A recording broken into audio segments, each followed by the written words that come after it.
Yo, what's good YouTube? If you're all here, today I'm going to be completing part 2, the Division Beta Initial Impressions, the PvP side of things. Let's go!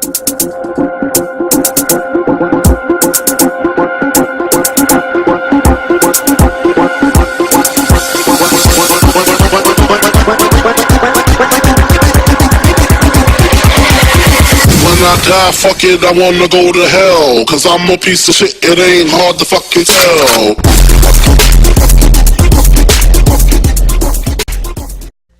Alright, so first off, I'm going to start this video again by prefacing it with the fact that I am not judging the full game with this. I am in no way, shape, or form judging what the game is or what it will be. I'm just talking about the beta and things that will likely be carried over unless otherwise stated by the consumer. So, as far as PvP is handled in Division, there are these specific zones called Dark Zones, which are made specifically for PvP. Now, the problem with this is that there's no main PvE aspect, no campaign aspect of any sort, so there's no real incentive to go to the Dark Zone except for killing other players and getting their loot. So what you get is lobbies full of people not wanting to work together and get the loot together. You get people killing each other because that's the express reason they came to the Dark Zone in the first place. A good way to remedy this problem would be more I said this a lot in my last video, but more spontaneous NPC interactions. You will hardly find any NPCs in the Dark Zone, so you just end up killing other players instead.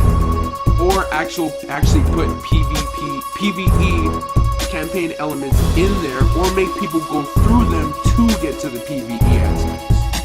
Alright, so my next problem is more of a problem mechanics-wise rather than concept-wise.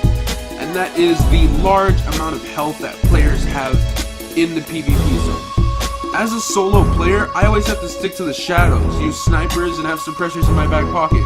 And I'm perfectly fine with that. I actually prefer it, as a matter of fact.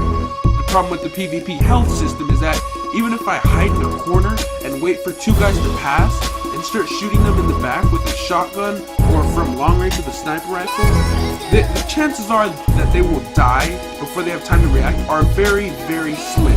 If a person knows half of what they're doing and in a group of at least two, they will have their wits about them by the time I'm reloading my gun. This creates power in numbers, heavily. Not in stealth, but in numbers. A party of 5 can just walk down the street with no troubles whatsoever, knowing that they'll have plenty of time to react after they get damaged. A good remedy to this would obviously be lowering the health, but I feel some other innovative ideas could be implemented there too.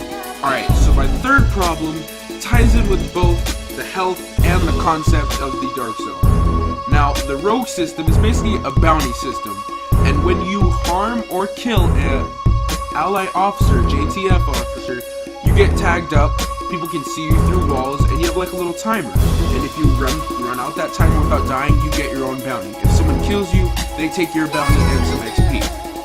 The problem with this system is that it is very easily exploitable and very not well done overall.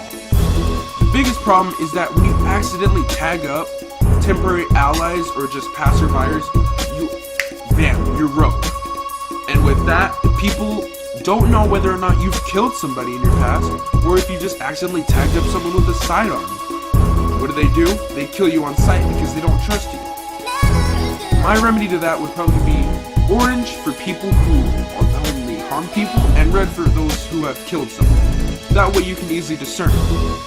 Also, the exploitable part. People will shoot you, or rather kill you, okay, wait out their timers, and just automatically walk out into the open. Like, someone will kill me, I'll track them down, and they'll be hiding behind a car. They come out behind the car for no reason. I wonder why. It's because the rogue timer's over, and they'll know I'll be penalized if I shoot them at that point.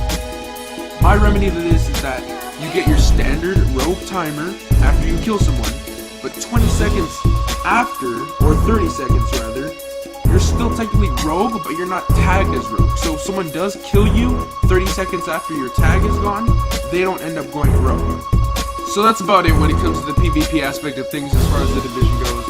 It's actually a really good game mode. It's very well done. The immersion's on point. The gunfight mechanics are on point. The customization's on point because it doesn't tie to your stats. It's a very well made mode. It's just a few conceptual and mechanical designs that I feel shouldn't have been made, but should be easily remedied by Ubisoft, as I stated in this video, before release, if they decide to take notice. So, this is the it for y'all. Peace! You know, some dudes might have the coin, but they'll never have the qualm. What is... It means love, respect, and the dollars too, the entire package, though.